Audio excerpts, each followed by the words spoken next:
안녕하세요. 의사 남편 만났다고 제가 무슨 인생 대역전이라도 한 것처럼 생각하던 시댁에 한방 속 시원하게 날려주고 이혼해버렸습니다. 남편은 저보다 3살 연하예요. 제가 남편보다 나이가 많다는 사실부터 시댁에서 마음에 안 들어 했어요. 의사가 명예도 있고 돈도 잘 버는 직업이라는 건 인정합니다만 솔직히 저희 집이 그런 거 생각할 만큼 형편이 어려운 집이 아니거든요. 서울은 아니지만 저희 부모님이 경기도 쪽에 알짜배기 건물을 몇 개나 가지고 계세요. 저는 딱히 직업은 없지만 부모님 대신 건물 관리하고 하면서 부모님께 월급 받아 생활하고 있고요. 남편을 처음 만난 그날도 평소처럼 부모님 건물 중 하나에 들어온 임대문의 때문에 밖에서 일을 보고 있던 차였어요. 건물을 둘러보고 나오다가 발을 접질르는 바람에 급한 대로 근처에 있던 정형외과에 다녀오게 되었는데 때마침 그쪽이 남편이 일하고 있던 병원이었습니다. 제가 저희 집에 돈이 많다는 티를 낸 적도 없고 남편 또한 자기가 의사라고 잘난 척하거나 그러지 않았어요. 나이 차는 3살이나 났지만 저희는 서로가 서로에게 깊게 끌리게 되었죠. 처음에는 남편한테 저희 집이 여유롭다는 사실을 알리기가 싫어서 일부러 숨겼습니다. 그냥 이 근처에서 일하는 직장인이라고 말했어요. 어떻게 보면 거짓말을 한 건 아니죠. 제 할 일 다 하면서 부모님께 월급을 받고 있었고 첫 만남부터 우리 집 돈 많다고 티내거나 자랑할 이유도 없잖아요. 이런 제가 속물처럼 보일 수 있겠지만 이전에 연애하던 사람들 중에 사자 들어가는 전문직이 몇 명 있었는데 그때 당시 안 좋은 기억들이 너무 많아서 조심스러울 수밖에 없었습니다. 그중엔 저희 집에 돈이 많다는 걸 이용해 먹으려는 사람도 있었지만 반대로 돈 있는 티를 안 내면 그건 그거대로 자기가 세상에서 제일 잘난 놈인 줄 알고 제 머리 꼭대기 위에 올라가서 저를 지멋대로 좌지우지 하려고 드는 인간도 있었거든요. 둘 중에 뭐가 더 기분이 나쁘냐고 물어보신다면 차라리 떼놓고 욕심부리는 전자보다 음흉하게 사람 무시하고 자기가 마치 저랑 존재부터가 다른 귀족인 척하는 후자였어요. 그런 경험들 때문에 그런지 남편이 저를 인간적으로 대해주는 사람인지 먼저 알고 싶었어요. 저희 집이 여유가 많다는 사실을 알게 된 뒤로 사람이 돌변한다면 그건 또 그때 가서 생각해볼 문제라고 생각했고요. 다행히 남편은 정말 저를 있는 그대로 좋아해주는 사람이었습니다. 남편도 벌이가 나쁜 편은 아니었다 보니 연애 자체는 여유가 넘치는 데이트였어요. 저 또한 일부러 집에 돈이 많다는 티를 낸 적은 없지만 데이트 비용을 내거나 할 때도 돈을 아끼는 편이 아니었거든요. 아무튼 그렇게 자연스러운 만남을 이어오다가 서로 결혼 이야기를 꺼내게 되었습니다. 그 후에 얼마 지나지 않아서 남편의 집에 인사를 드리러 가게 되었고요. 그때 시어머니를 처음 만났는데 시어머니가 아들 사랑이 참 유별난 사람이라는 건 그때 이미 알게 되었습니다. 은연중에도 계속해서 우리 아들한테 시집 오는 사람은 정말 땡 잡은 거라면서 말이죠. 그런데 그 말투가 마치 너는 안 된다는 듯한 말투였어요. 연신 우리 아들이 연상의 취향인 줄은 몰랐다 하면서 저를 겪어보지도 않고 이거 기가 센 며느리가 집에 들어오게 생겼느니 어쩌느니 하면서 싫은 티를 숨기지 않았죠. 마치 공부만 하느라 세상 물정 모르고 자란 당신 아들을 인생 역전할 기회만 노리는 늙은 여우가 낚아챈 것처럼 보는 눈치였어요. 시어머니의 계속된 아들 자랑에 남편은 머쓱해졌는지 그만 좀 하라며 세상에 자기보다 잘난 사람이 얼마나 많은 줄 아느냐고 했지만 시어머니는 남편이 그러면 그럴수록 너는 대한민국 상위 1%라느니 귀족이니 하면서 남편을 계속 추켜 세워줬죠. 연애하면서 혐오했던 인간상이 딱 그쪽이었거든요. 자기 직업 하나 믿고 세상 사람들을 자기보다 아래라고 깔고 보는 사람들 말이에요. 남편은 그런 사람이 아니었지만 시어머니가 될 사람이 그런 사람이라는 사실이 달갑지만은 않았습니다. 그래도 끝까지 결혼을 결심한 건 제가 결혼을 해도 남편이랑 하는 거지 시어머니랑 하는 게 아니라고 생각했기 때문이에요. 남편은 자리에서도 자기를 한껏 낮추며 겸손한 모습을 보여주었으니까요. 거기에 그날 인사를 드리고 난 뒤 어머니는 자기가 꼭 책임지고 마음을 돌려놓겠다고 이야기를 했으니 아들 말이라면 껌뻑 죽는 사람인데 남편이 중간에서 역할만 잘해준다면 아무 문제 없겠다 싶었죠. 그렇게 3개월 정도 쭉 연애를 이어오고 있는데 기어이 결혼 허락을 받아왔어요. 사실 제 나이가 이미 30대 중반을 바라보고 있는 가운데 솔직히 연애는 몰라도 결혼 욕심은 크게 없는 상황이었죠. 그렇다고 당시 남편이 저나 저희 집 재력을 정확하게 파악을 하고 있지 않은 가운데 부모님 반대에도 불구하고 끝내 결혼 허락을 받아온 모습이 한편으로는 감동적이었고 이 사람이라면 결혼해도 평생 행복할 수 있겠다는 확신까지 주었습니다. 그렇게 저도 결혼 준비를 시작했고요. 그 후에 바로 남편이 저희 집에 인사를 드리러 가게 되었는데 그때 처음 저희 부모님이 건물 몇 개를 가지고 계신다는 사실도 말해줬죠. 그 후에 상견례를 하기 전 시어머니를 다시 만날 기회가 있었습니다. 직접적인 말은 꺼내지 않았지만 그 자리에서만 몇 번이고 결혼하면 아내가 남편 뒷바라지를 잘해줘야 되는 거라는 이야기를 하셨죠. 나이가 많다고 아들 기죽이고 그러면 안 된다는 식으로도 이야기를 했는데 저는 그런 말들이 전부 결혼을 허락해줬으니 말 그대로 아들 기죽이지 말라고 꺼낸 이야기인 줄로만 알았어요. 상견례 자리에서 꺼낼 말들의 밑밥이었다는 건 생각도 못했죠. 상견례 자리에서 시어머니는 또 다시 한번 의사아들 자랑을 시작했어요. 이미 저희 집이 금전적으로 부족함이 전혀 없는 상황이란 걸 알고 있었을 텐데도 불구하고 의사 사위 얻는 걸 아주 땡 잡은 줄 알라는 식으로 나오셨죠. 의사 사위라는 게 돈만 있다고 해서 얻을 수 있는 게 아니라는 식으로 말이에요. 남편은 아주 질색을 하면서 시어머니가 아무 말도 못하게 막으려고 노력했지만 이미 터진 시어머니의 입을 멈출 수 있는 사람은 없었죠. 사람이 돈만 있다고 되는 게 아니라고 결국엔 명예가 있어야 그 돈도 가치가 있고 빛나는 법이라며 집안에 의사 식구가 들어오는 걸 대박 잡은 거나 마찬가지라고 계속 열변을 토하셨어요. 저희 부모님이 그런 말에 눈 하나 꿈쩍하실 분들이 아니었는데 시어머니가 심기를 거슬리는 말을 기어이 먼저 꺼내더군요. 예비사돈이 건물을 몇 개나 가지고 있다고 들었는데 이참에 사위한테 병원 하나 차려주면 어떻겠냐고 하더군요. 의사아들 키워낸 값이면 못해도 예단으로 한 5억 정도는 해오셔야 할 텐데 병원 하나 차려주면 예단 문제로 길게 말을 하지 않겠다고 하는 겁니다. 상견례 자리에서 금전적인 이야기부터 꺼내는 건 안 좋은 것 같다고 저희 부모님께서 말을 먼저 자르셨고 그런 이야기는 추후에 애들 결혼 준비하는 거 보고 다시 나누자고 잘 이야기를 하셨어요. 하지만 저희 부모님은 기분이 몹시나 상한 눈치였습니다. 의사 그까짓 게 뭐가 대수라고 저렇게 유세를 떠냐고 결혼을 엎어버리는 게 맞는 거 아니냐는 심한 말도 하셨어요. 당시 저는 남편이 정말 좋은 사람이라고 생각했어요. 의사라는 직업이나 그런 걸 떠나서 그냥 저라는 사람 그 자체를 좋아해준 사람이었으니 그 만남이 마치 세기의 만남이라도 된 것 마냥 생각해서 파혼은 하기 싫다고 했죠. 결국 부모님을 설득해 결혼을 진행하기로 했어요.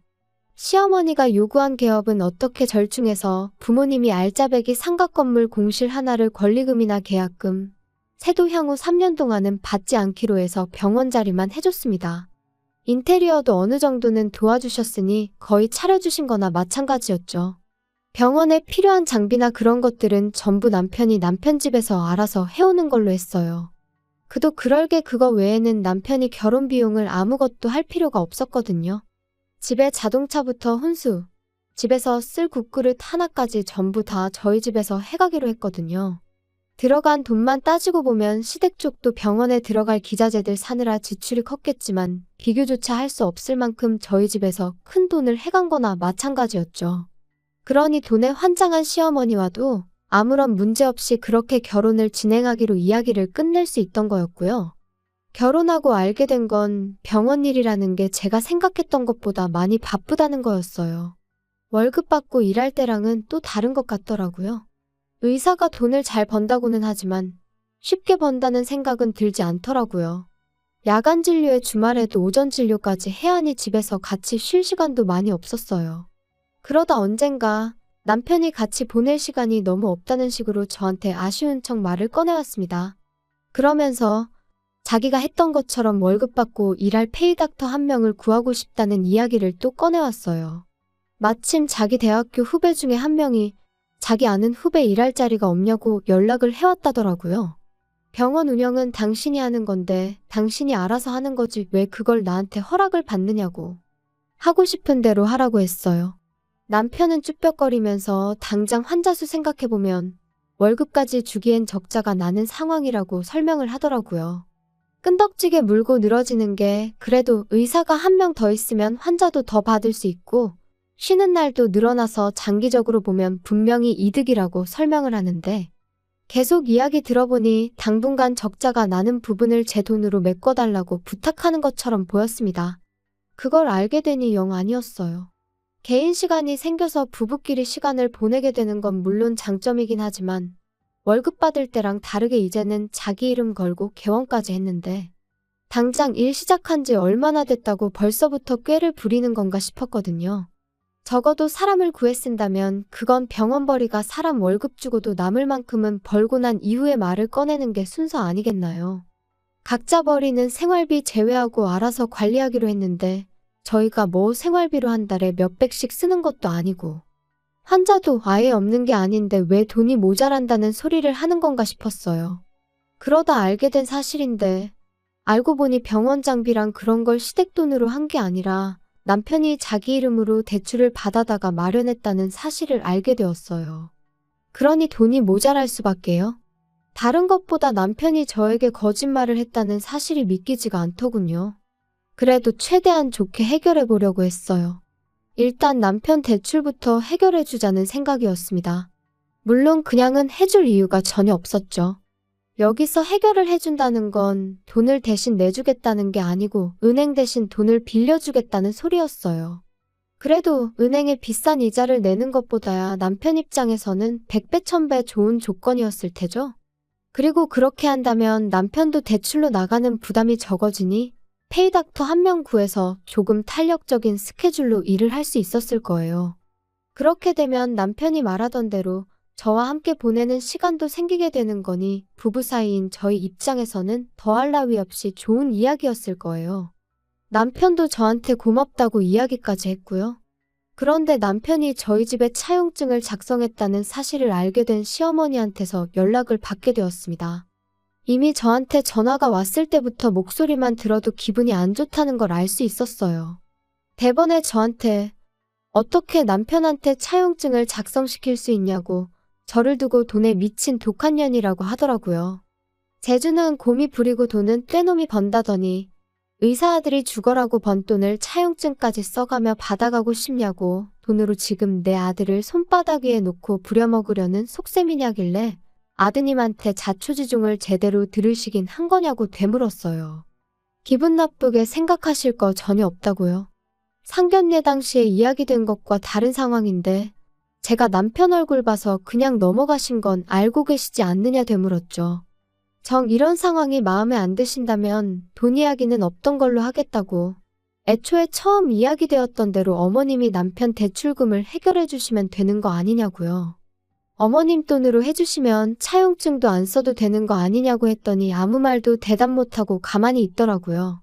할 말 다 하신 거면 전화를 끊겠다 했는데 시어머니가 다짜고짜 저한테 성질을 내는 겁니다.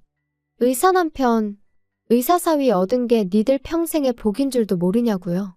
병원이 있는 건물은 공실도 잘 나지 않는 거 모르냐며 우리 아들 하나가 니네 집 건물 가치를 얼마나 올려놓은 줄 아냐며 열을 올리더라고요. 병원 들어오면서 상가 계약하신 분들이 좋아한 건 사실이긴 한데 그렇다고 해서 남편 병원이 없다고 저희가 힘든 상황도 아니었거든요. 뭘 알고 떠드시라는 말이 목 끝까지 차올랐지만 시어머니니까 그렇게까진 하지 않고 그냥 무시해버렸어요. 저도 어머님이랑 사이나 빠지면서까지 남편을 도와주고 싶은 생각은 없으니 차용증권에 대해서는 제가 알아서 남편과 상의해보겠다고요.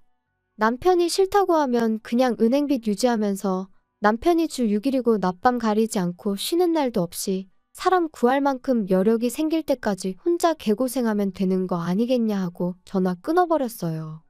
그날 저녁 남편이 시어머니랑 통화라도 한 건지 집에 오자마자 저한테 사과부터 하더라고요.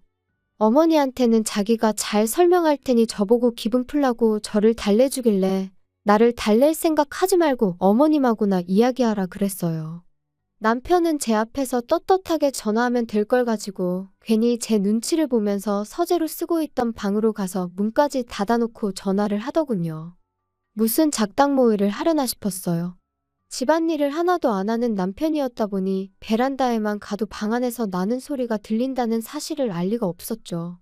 통화 내용을 엿듣는 게 떳떳한 일은 아닌 건 알지만 이 상황을 제대로 해명 안 해서 괜히 그걸로 시어머니랑 저 사이에 또 다른 마찰이 생길 수 있으니 똑바로 이야기하는지 들으려고 했었을 뿐인데 전화 내용을 들어보니 어이가 없더군요. 처음엔 제대로 이야기를 하는 줄 알았어요. 대놓고 시어머니한테 내가 알아서 잘하고 있는데 왜 나서서 초를 치냐며 그러지 말라고 주의를 주더라고요. 그런데 이어서 나온 이야기에 정말 온몸에 소름이 다 돋았습니다. 일단 이렇게 해서 장인 장모한테 신뢰 좀 쌓아놓고 병원 건물 명의부터 집 명의까지 싹 다 내 명의로 돌리든 공동 명의로 돌려놓아야지 이혼하면 뭐라도 우리 손에 떨어진다며 갈 길이 9만리인데 왜 이렇게 성급하시냐며 짜증을 내더라고요. 생활비도 300씩 보내드리고 있지 않냐고 그 돈이면 월급 받을 때 드리던 것보다 배는 더 보내는 건데 일단 그걸로 만족하고 계시라는데 남편이 돈에 항상 허덕이는 게 대출 때문에만은 아니었다는 사실까지 알게 되었습니다. 통화 마치고 온 남편은 뻔뻔하게 저한테 어머니랑 자리하기했고 다시는 같은 일로 저한테 연락하는 일이 없을 거라고 얼굴에 철판을 깔더군요. 당장이라도 폭발할 것 같은데 아무것도 모르는 척하고 있는 게 정말이지 너무 힘들었습니다. 작정하고 처가재산 노리는 게 저는 드라마에서나 있는 일인 줄 알았는데 바로 저한테 일어나고 있었으니 말이에요. 당장 제가 어떻게 할 수 있는 일이 없어서 다음 날까지 아무 일도 없는 척 가만히 있다가 친정부모님께 찾아갔습니다. 중간쯤부터이긴 하지만 대화 내용이 말도 안 되는 방향으로 흘러간다 싶어서 남편이 통화하고 있는 내용을 녹음해 놓았는데 그 내용을 들은 아버지께서 처음에 돈 밝힐 때부터 알아봤어야 한다며 치를 떨며 노발대발 난리도 아니셨지요. 그 길로 저랑 같이 병원으로 쳐들어갔어요. 남편은 전혀 생각도 못한 눈치로 웬일로 둘이서 같이 왔느냐고 하더라고요. 이미 물증까지 확실한데 더 기다릴 이유도 없겠구나 싶어서 곧바로 녹음해 놓았던 거 틀어주고 어디 한번 설명해보라고 했어요. 자기 목소리가 확실한데도 아니라고 잡아떼더군요. 아버지께서는 긴 말 할 것도 없다고 당장 이혼 서류부터 작성하러 가자고 호통을 치셨습니다. 내가 네 말고 내 건물에 병원 차리고 싶어하는 의사를 못 구하겠냐고? 이혼 안 하고 버티면 내 전 재산 전부 털어서라도 바로 아래층 상가들 통째로 공실 만들어서 절반은 한의원, 절반은 정형외과로 새로 열겠다고 엄포를 놓으셨습니다. 향후 3년간은 세를 따로 받지 않기로 하긴 했지만 남편이 대출도 많은 데다가 시댁 생활비까지 보태야 했으니 저희 아버지께서 저렇게 나온다면 남편이 버텨낼 재간이 없었겠죠. 바로 다음날 시어머니까지 찾아와서 앞으로는 욕심부리지 않겠다고 남편과 같이 손이 발휘되도록 싹싹 비는데 오히려 그런 모습을 보니 그나마 남아있던 정까지 뚝 떨어졌어요. 위자료 얼마 되지도 않는 거 소송까지 가고 싶은 마음도 없었으니 그냥 빨리 이혼 서류에 도장이나 찍으라고 한마디 했죠. 남편은 장비랑 기타 집기들 다 빚내서 산 건데 이건 어떻게 하냐며 비굴하게 나오길래 당신 어머님 말 맞다나 병원 들어오길 기다리는 건물들이 줄을 선다고 하지 않았느냐고.